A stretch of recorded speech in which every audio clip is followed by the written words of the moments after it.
Beta mon nom les solo il a fallu pour pas état que journaliste fallait pour pas d'ici là dans 2 ou 3 les 28 ans fallait pour pas arobeta na Zénith de Paris mais moi va combattant bazo sala moi bazo linga abeta te c'est non yulinde on va combattant nyonso wana déjà minijo toloba bazala convaincu donc soit déjà qu'il fallait pour pas les 28 azobeta oui il fallait pour pas sur abeti les 28 donc ils ont victoire pour na congolais tout donc tout est Afrique de plus que ba Nigeria ba betaka ba Camerounais ba beta ba Namibia ba betaka mais et vous avez la victoire pour na ba congolais donc yibangoge eza ouverture ya makamnyo sudo ba congolais musique congolaise donc musique tout oyo azana na droit à beta na Zénith à beta na Paris partout Europe tout ba beta donc et vous avez la victoire mais quand on zoga moi ba stratégie mo pour ka fallait beta te ou soit ba na zoga msune ba kota na kati ne ba beta milangi na podium pour conseiller Zénith to chamone de Olympiade donc Zénith déjà bien c'est ils ont la séquence na moi ya makasi donc ba makambo yo ba bazoloba bazolotamo mais nazo bisayo que fallait pour pas sur la bêtise donc ba ndekura biso tolo ba manga est-ce qu'à Robeta donc na siré yo que Robeta oh c'est le monde entier ou le monde entier zolanda et que fallait Robeta donc sur la bêtise donc place sur yo fallait à bandi abiso nyonso au monde bandi donc biso tout net place de Rosala donc et vous allez pour vous allez en direct vous en direct donc puisque on a esa histoire on a biso pas donc et vous allez le rôle là toujours coupe du monde ou bien toujours coupe d'Afrique pour na biso donc yebango 18 ans banda ba kata ba bloc en déjà so ba 17 ans so ba 16 ans belé donc so mona ke musique na biso ezoki na kufa alors to senga bande na biso ba combattant bon fond la mitema fallait aza politicien te ouais aza politicien te fait aza politicien te donc héritier aza politicien te donc bozo bango kaka artiste ya ne boyo ka musique na bango na kati banda bino bozo bango en image ba bino donc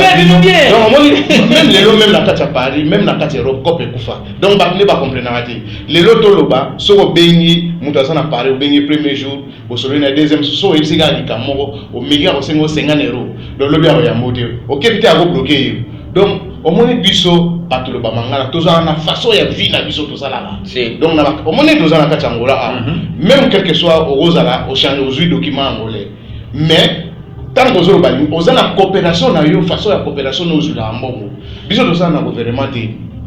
vous comprenez biso toza na gouvernement te to kota toza na ba coopération na biso lelo so fali ayi lelo musique congolaise bani ezongi na kati Europe donc ba circuit nyons tout oye kangama et au fond ba maman no ba déclarer na ga biso to teka souté donc même bilamba to lo ba même bilamba lelo ela tellement souté parce que ba yebi place ni ba obima donc place ni ba osepe donc coopération pe ekufa donc circulation au moins tant fallait obeta nazo kwasire ba na poto ke bo comprendre dollar na euro ne obima jour wana donc comprendre que non na ba mer oyo basala ba business ya commerce na tout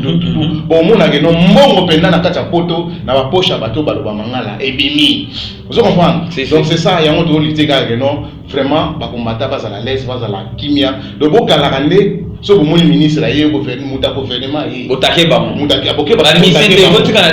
bino ba mission vraiment c'est bien puisque to lingine lelo banda ko so maman souté ba kombi na kini ya souté donc ba valise a bilama ndenge zo ya kala ya souté ba hero ya souté ba na poto yo moko tang musique ezalaki omona ke non ba to azotonga na ba flat lelo ba flat makama ba flat na poto na kini etonga ma souté donc monnaie ezo sécurité biso na façon na biso to vivre to lia na mbongo na biso yo zo randa kisaka ke so musicien na kati ya Rwanda na ba prêtre moko boye do bazo mona donc zo comprendre ko ba donc ils ont bongo mais so bozu bo bloquer mo na bino moko boza na poto wana boza bloqué de l'autre ya ba combattant ba komi belé mais ba combattant wana bazaki bato mo bazoza pembe na ba musicien chaque bato wana bazaki na ba leader na bango musicien na mazo ya Kofi azoya donc mon staff Kofi wana donc bato baza na Paris baza na Europe baza na Belgique wapi bazo benga bazo kita donc reconstruire kokuta na susu et batusu bakuta ne susu et seulement force donc esa seulement force muso ba coopération yé mwana mai ozo beta nani na obanda ka awa coopération mo eza kuna donc esa il faut présence na yo bomemani donc basircuit nyonso ezaki ya kofungama mais lelo basircuit nyonso wana bango bazokanisa ke bazoboma bamise mais bino moko na circuit na bino no bozo bokangi yango ezala bloqué vous comprenez donc c'est comme ça donc fali beta. Merci beaucoup tozo continuer ulinde ke question suka tomonaki héritier Watanabe na matanga ya mama ya Sylvie Mapata héritier akoti ayamie venaye Ivo de la Forêt omonaki ondeli non on a trouvé un normal est-ce que héritier va venir na yo be héritier a un problème na werason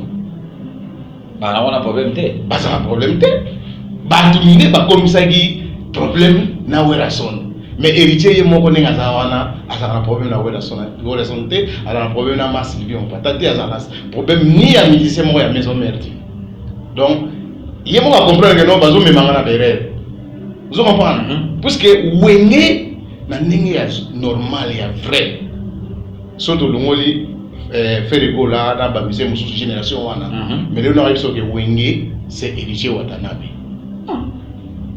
mais yo mona raté héritier so ali na ngola au mona combien de donc makamo wera la sana yango héritier sala vous comprenez donc vous avez la acte moi makao ah bon téléphone des ana on peut faire téléphone la so message à héritier na so téléphone donc pour ministre ya ligne mais acte wana eza couverture ya yo zelaka héritier ya na Luanda au mona bena maison mère donc ninge au mona yo mo dans un interview au mona oyo batune ba ya mbaye wala za ba blague vous comprenez si qu'on a no mona te que non que ba yo ya mamutu ba mimina bamboa po biso to mema héritier bamboa to memena ba nyao vous comprenez to simi bena ba nyao na bamboa na basinga na biso ba pitbull na biso wa minene wana to me ba kepe na ko yamba héritier po héritier na yamba matina ngola ah bon nanu te oh bah ça la wana eza blague donc tout venir héritier Watanabe soka ye soki kaka producteur donc soki kaka mikika lelo o héritier Watanabe na kati ya Luanda donc au mona bena au mona jour héritier oya donc to éviter to kocha même ata ba 50 personnes ba rozoka to che ba morte parce que mon mutu wa wali la mutu a kufati mais rozoka ba rozoka mais concert wana donc na émission na éviter ningi bozaka. Merci beaucoup à toi Balobi Serge Lodja Balobi Bossa Boga pourquoi pas na Dikando Maboko Bank Francis Dikando Maboko Bank donc tout cela et on sala bien bala mwindo bala nela yeyo mobala marapilia yeyo Arnold papa le pan derrière la caméra Boko ya maman donna Monica boulevard des stars maman donna Monica place aux alliés vraiment la PCO bonoit donc vous appelez maman ou ya ça la bac si oui maman sociale donc les lobes na tali kolo tali se o lobiga gete na kacha ngola donc il faut maison mère ezala bisika moko vraiment aux maman sociale toujours nous allons continuer pour l'autre sarayo donc babiloko peut-être ligne ezala te mais au salaire en place aux alliés vraiment nzamba pa mona yo donc nzamba protéger yo donc nzamba loba na likambo yo keneni nango donc azongisa yo to na posa na yo donc maman sociale vraiment merci mingi aux appelants son voilà son maman sociale toujours elle aux là la butu na maman Sylvie bochara est toujours na mabonele parce que yé donc maison mère na Katialwana David Obeto ulindege initiative ya bafa na maison mère ne ba bomi ko sala réunion selon yo omoni on non même banyamat bazara na orbit donc so basali toka mo moté donc ba yebi bit ni oyo bazo sala likambo oyo donc c'est que a on a Katialwana maison mère ezainet que ba négligent ya moment na ba fan nyonso ba mususu ba koma ibo bayoka na matente bayoka na bango ezalaki penalty lelo ba comprendre que non maman sociale avec Abdul Obama donc ba comprendre que non ningi toza boy toza ni puisque maison mère werason aza muchu oyo na kati ya ngola donc les seuls artistes oyo aya na kati ya mboko oyo bayamba ye lokola roi donc muta kolongola ngo azate donc c'est que aza na histoire na kati ya bangolais ba interpréter double Atlantique voilà eza histoire donc double Atlantique ya Angola abeta double Atlantique na Angola abeta salo donc nyoto boyebi na Angola abeta ko tete ya Seigneur Atlantique loba banda ba musique banda même bangolais donc bazan nan basala eloko boyete musicien abeta samedi na dimanche plein donc ça la marate même Atlantique wana bangolais babeta au moins 20 musiciens directeur ya Seigneur Atlantique donc aloba depuis ba musicien même ba musicien angolais depuis ba banda Seigneur Atlantique depuis fondamment mutu moko te musicien moko te abeta vendredi donc ala ntango deux fois donc pour bango baton seulement pas à la 20 alors ouais son temps aye à corriger ngo muna ya na clé bino ne boye ba bitya clé wana te lelo depuis atanga donc aloba ngane nazo kende boye oya utuku beta na sima na sanga na fongola donc osala zéro ya mo moni lelo batebele bakoma ba masini ya 30 pour donc lelo musique beta ma soute oyo ka so ba penser artiste boye na ni na rebeta place mo boye donc ba créer ba osala beta una masai mpiaka akosala bien lelo etula donc ebota pour ba fleur so ok pena ok filmant okuta ba fleur rebelé donc peut-être nyoka ko soyo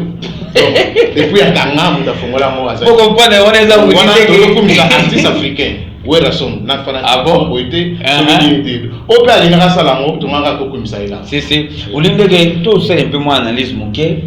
formidable ulindege ko ndenge formidable betami na ndenge pena semele betama donc eloka tozolela na formidable ni marketing nango ezana moki donc batu pena bana babar bazobeta ngote yango monike bulindeke soki bato bazobeta ngote c'est que ça mabe donc eza mabete siko problème eza to analyser ngala soki bato bazobeta mabe eza bien mais zobeta mabe lelo oyo yebi David donc Afrique mobimba monde mobimba donc pour so bimisa album na yo pour convaincre bato yo mona il faut marketing faut ezala na ebele parce que lelo yebi na kati ya Angola awo tant to passer ça tant mo mabe bato baza sous na temps ebele te ya kovanda na babar pour na koyoka ba musique bato baza sous na temps te oyo neto zaka kala o sombi radio o tia na kati ya palais oyoka ba musique donc babilo ko na ekomi moins difficile donc yango zo mona même ba musique ba ko mo subira ngo mais album eza bien donc sikoyo eloko pe senga ki non bato baza na kati ya maison mère baza na kati ya Luanda il faut bazala ini pona album na bango sa nini ebeta mundu na mutu azala na façon ya sala ya créer donc pona ko beta album na ye donc ndenge ezalaka tout la liboso lokwa moi séparation mo ezalaki mundu na mutu azana ko na ye donc yango monike album ana kati ya Angola ezobeta mate mais lokola organisation oyo ya maman Monique yemoka sentir avec Abdul donc après Mikolo pesa biso waka 2 semaines après na on veut sous na pesa biso oui c'est ngalo tout oh ebi 7 jours de la semaine 7 jours 7 jours de la semaine oui ebi tina kati ya TPA na Angola e bana ko beta donc ebi ma deux fois chanson les meilleures chansons na kati ya Angola deux fois donc c'est ngaloketu voilà yo ebi mama bangolais yo bon kota yo monso la na kati ya TPA wera son la beta ma er nyosu donc sikoyo wana pe ezalaki que no organisation ezalaki mais lokola moi bato ça ya kopanzana donc moi tout qui peut sous moi makambo wana ezalaki pendate mais lokola to komi mutu moko donc na beso kaka 2 semaines yo mo ko sentir na kati ya Luanda pe o mona kati ya TPA ezo banala ko beta